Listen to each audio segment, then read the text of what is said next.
भगवान श्री राम यहां पर अपने पूज्य पिताजी का पिंडदान करने के लिए आए थे। आचार्य गणों से चर्चा की, आचार्यों से चर्चा की तो लक्ष्मण को भेजा कि जाओ सामग्री एकत्रित करो। सामग्री एकत्रित होने में विलंब हुआ, शुभ मुहूर्त कम ही समय के लिए रहा होगा। राम जी भी चले गए किसी कार्य से, बोले चलो हम देख के लाते हैं। अब वो मुहूर्त बहुत ही कम समय के लिए था, ऐसा कहा गया। उस समय पंडित जी ने कहा और सीता मैया ने कहा कि आप पूजा प्रारंभ कीजिए, हम पूजा करते हैं, तब तक आ जाएंगे राघवेंद्र सरकार हमारे पतिदेव।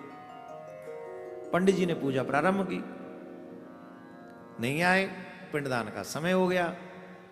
वहीं से बालू के पिंड बनाकर सीता मैया ने कहा कि हम ही दे देते, दिए।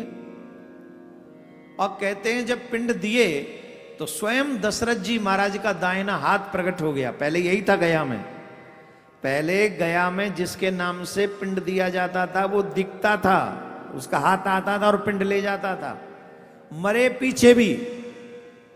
सिर्फ इतना समझ लीजिए, पहले सबके ही हाथ दिखते थे, तो दशरथ जी का हाथ आया और वो पिंड लेके चला गया। राम जी आए, जब सरकार पहुंचे तो कहा पूजा प्रारंभ करो। बोले पूजा तो हो गई, पिंड तो हमने दे दिया। पिताजी ने पिंड स्वीकार किया। बोले हाँ स्वीकार किया। बोले गवाही कौन देगा, हमें कैसे लगे भाई, स्त्री देवियां तो पिंड दान कैसे करेंगे, वो स्वीकार कैसे हुआ। बोले ये गाय से पूछ लो, ब्राह्मण देवताओं से पूछ लो, और ये जो फाल्गु नदी है इससे पूछ लो, इन सबको मालूम है। कौन सा वृक्ष है, बट वृक्ष, इनसे पूछो, इनको मालूम है। राम जी ने पूछा तो महाराज कई मुकर गए, ब्राह्मण देवता मुकर गए, फल्गु नदी मुकर गई, गाय भी मुकर गई, डर गए। और राम जी पूछ रहे हैं, पता नहीं कुछ और न हो जाए, राम जी के हाथ में तो वैसे ही बल तो बल है उनका। गाय ने भी कहा मैं तो नहीं पता, ब्राह्मण देव बोले नहीं पता, फल्गु नदी बोली नहीं पता। सीता मां को क्रोध आ गया,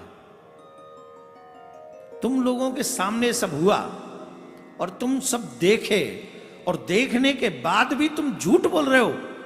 साफ दे दिया, ब्राह्मणों से को कहा कि तुम कभी संतुष्ट नहीं होगे, चाहे कोई कितनी भी दक्षिणा दे जाए तुम्हें।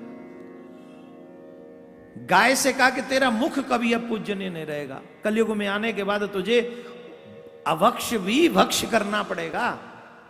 ये साफ दे दिया सीता मां ने। और फल्गु नदी से कहा कि हमेशा नदियां ऊपर बहती है ना, अब तू नदी बन के ऊपर नहीं नीचे बहेगी, तू दिखेगी नहीं किसी को, ये साफ दे दिया।